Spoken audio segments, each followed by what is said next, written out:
How's it going, guys? Stan here for No Buts About It.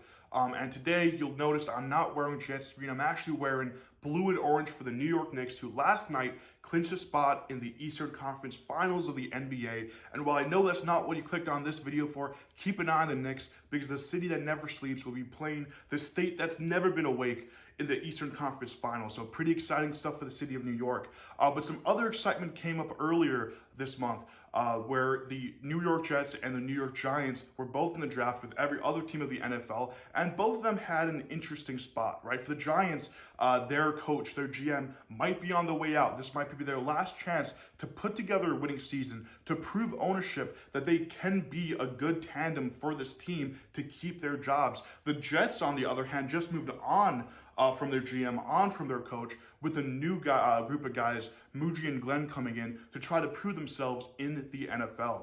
Now, today what we're going to do is go over the Jets draft picks, look at who they picked, what makes these guys special, what does this tell you about the team moving forward, and try to grade them as best as we can.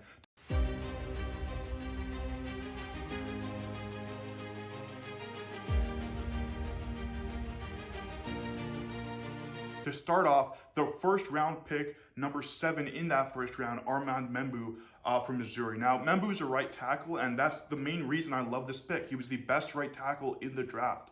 I won't say he's the best tackle, but definitely the best right tackle. Now, going off of that, why is that important? Well, that is the only spot on the O-line that Jets didn't have buckled down going into the season, and that's something I haven't been able to say as a Jets fan for quite a few years, that we have 5 good O-line starters who I am happy with.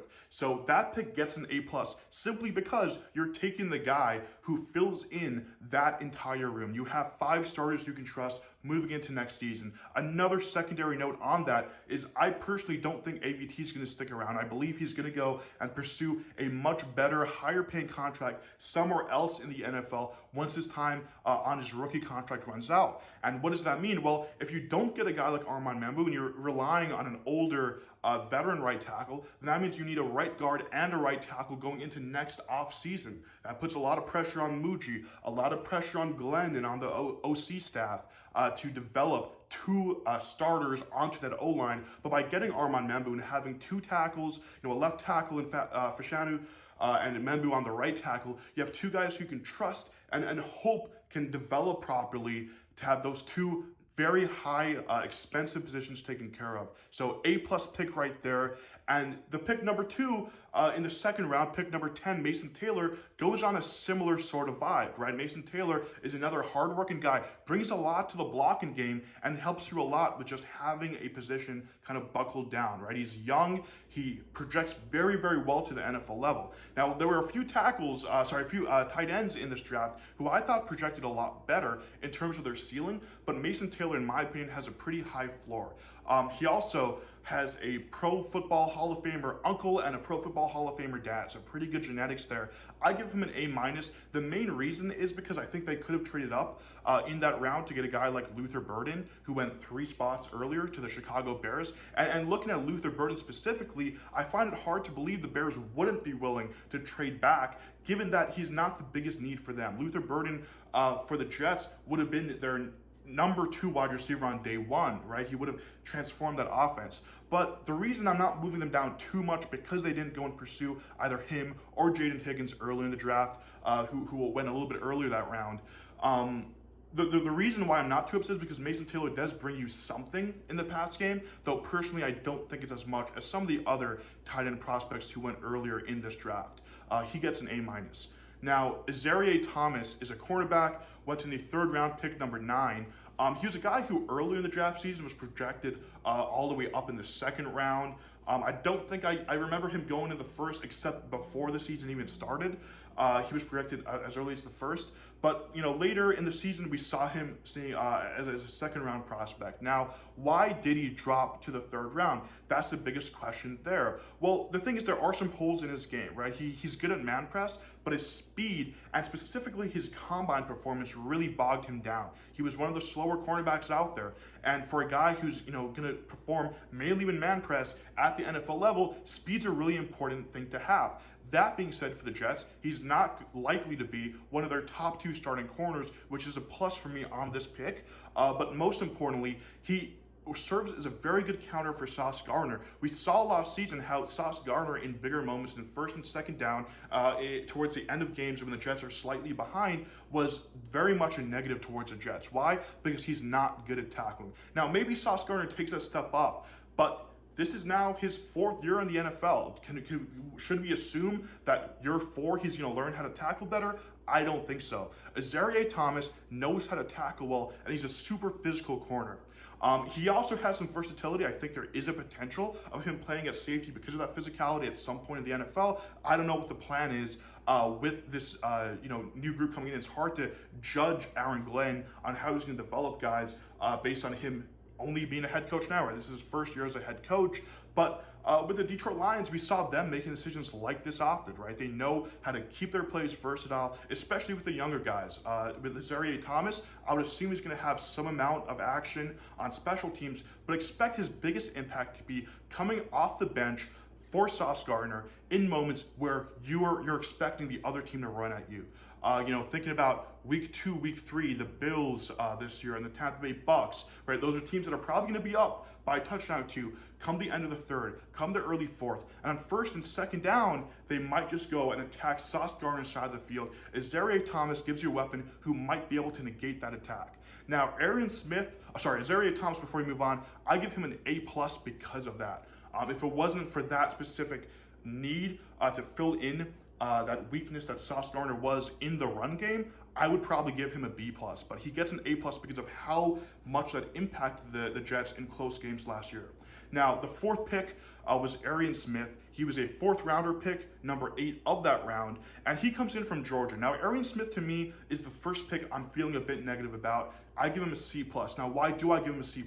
Well, he has elite speed, one of the faster wide receivers coming into the league from this draft class. But he knows how to use his speed to get open. There's a lot of fast guys who, they have the speed, but they can't use it well in attack in a cornerback. Arian Smith knows how to do that. Super great skill to have. However, he also has one of the bigger weaknesses a wide receiver can have, and that's with having drops. Now, I think about Allen Lazard versus Arian Smith for touches this upcoming season. Who are we looking at to get the bigger load of the offense? Well, I'm thinking Arian Smith and Allen Lazard, they're both going to have drops, right? They're both expected to not do well with their hands because Allen Lazard, we've seen that at the NFL level, and Arian Smith, we've seen that at the college level with Georgia, granted. So a pretty big school playing big opponents, right? But they both had those drop issues. However, Arian Smith is so much faster than Lazard, so I think he could develop better at the NFL level.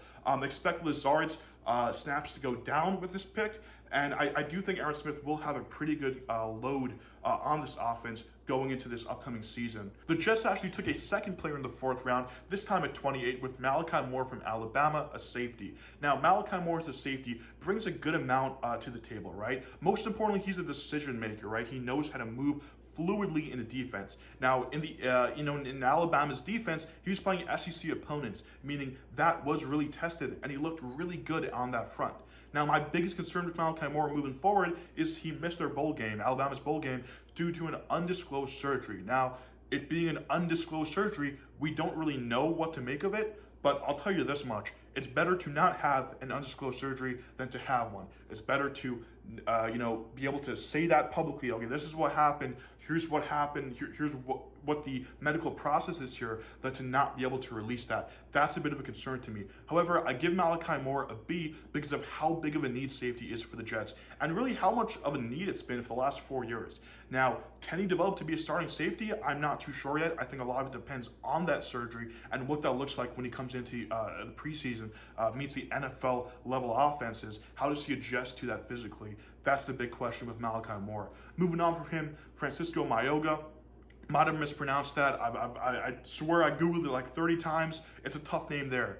But I give him a C- as a draft pick. Now, he's a really hard guy to judge, right? He's a linebacker, American Samoa. His biggest skill, in my opinion, is his aggressiveness and the fact that he doesn't give up on any plays, right? You'll see him running way past the clock. He's going at 100 miles per hour, and that's a great skill to have, especially on special teams, which is what I expect him to do the most for with the Jets. Now, we've also seen guys on the Jets have roster spots, especially the wide receiver position. Think of Irvin Charles, for quite a few years without bringing enough onto the actual field, right? And in terms of offense itself, we didn't see Irvin Charles do a whole lot of that. Now, for me, if Francisco Mayogoa can bring something there onto the defense and not just on special teams, I can see him beating out Irvin Charles for that sort of special teamer spot. It's also unclear how many of those spots the Jets will have as we have a new special teams coordinator. So it's a little unclear what his usage will be for the team, again, because we don't know the coaching staff. We don't know how management views roster holes. But I give him a C- because outside of that pursuit, outside of that aggressiveness, I really don't see the pick there. I watch his film. I just don't get why they picked him. He is from Miami, to note. And the next player, also a 5th rounder, this time at pick 40, is again from Miami. This time with Tyler Barron, who I give a B. I think he's a solid pick. He's an edge player, which is a position of need, and I think he actually translates pretty well. To me, he's elusive enough to get past the O-lines at the NFL level. But most importantly, you have to realize the Jets aren't going to use him more than maybe 15 to 20% of snaps. So my question is, can he stay fresh enough to perform at a decent level for 15 to 20% of snaps? And looking at his play, looking at his every snap coverage, I saw a few of his games, every snap of those few games. He has great pursuit. He has energy. So when you need to take Will McDonald off and you need someone to rush at the quarterback, I think he's a great decision maker for those moments. He also has a good amount of versatility. You could play him more inside, almost like a JFM, a John Franklin Myers type of player. I don't know how well that translates to the NFL level. It's really hard to say. I think he needs to gain a little more weight, get some more muscles, get some more strength in there in order for that to actually work at the NFL level. But if he can make that work, then he will definitely make the roster, because that's such an important skill to have. Now, those last two guys, I don't know if they'll make the roster. They'll definitely make the practice squad, but I don't know if they'll find their way onto the 53-man roster come the first day of the NFL. Now, there are some guys, 5 UDFA specifically, who I want to point out, who have some amount of chance of making the roster, but definitely have a good chance, a solid chance of making the practice squad. And the first one is almost a 100% guarantee for the practice squad in Leander Wygand. Now, why is he a lock? Because he's an international player, and the NFL gives a free spot to every NFL team to put on their practice squad for an international player. He's also an interior O-line, with the Jets just don't have a whole lot of depth in. Now, do I think he's going to be that depth piece, that he's going to make an impact on the Jets this year? No. However, he is an international roster player, so it doesn't make sense not to keep him on the practice squad going into the season. Now, UDFA number 2 is Kai Kroger. He's a punter. There's not a whole lot to say. I cannot judge punters well. I think most football fans can't really judge punters well. However, he throws the football very well for a punter. He could be used in a lot of trick plays. Now, our coach, Aaron Glenn, coming from the Lions, what do the Lions do a lot? Trick plays. So in my head, I'm thinking Kai Kroger, a guy that's very versatile, who can do a lot as a punter. Maybe Aaron Glenn sees him as a fit for this roster. He might be punter number 1 coming into this upcoming season. Now, the third person I have on my list is quarterback Brady Cook. Now, I didn't think he was going to make it up until we saw Jordan Travis retire, because now that Jordan Travis retires, you don't really know who finishes up that quarterback room. Adrian Martinez right now is slotted in for the QB3 spot. However, I think this new upcoming administration of the Jets, right, the GM is going to look at Adrian Martinez and say, hey, I didn't pick up this UDFA. I picked up Brady Cook, this new UDFA. I'm going to go with my UDFA over the last guy's UDFA. And that, to me, is why I think Brady Cook's going to make it. He also is a good enough quarterback. I think in terms of skill right now, he's about the same, if not slightly better than Adrian Martinez. I think preseason we'll see is only when we'll be able to figure out who actually projects better to the NFL. It's important to note Adrian Martinez actually played very well in preseason, both against second and third team level players. So can Brady Cook play at that level on day one? We'll see. If he can do that in the preseason, he has a good enough shot. The next name I'm going to bring up is Donovan Edwards, a running back. Now, the Jets have quite a few running backs who they can be happy in, but Donovan Edwards has a big name. Why? Because he won a national championship backing up Blake Corum for Michigan. He had a lot of usage that season and had usage both in the receiving and the rushing game. To me, he's versatile enough where he should be able to find a spot on the practice squad, because he's the exact type of guy you want to come in when you have an injury or two and it's week 10 of the season, and you can't really sign anyone or trade for anyone at that point. He is versatile enough to where he makes sense to bring in.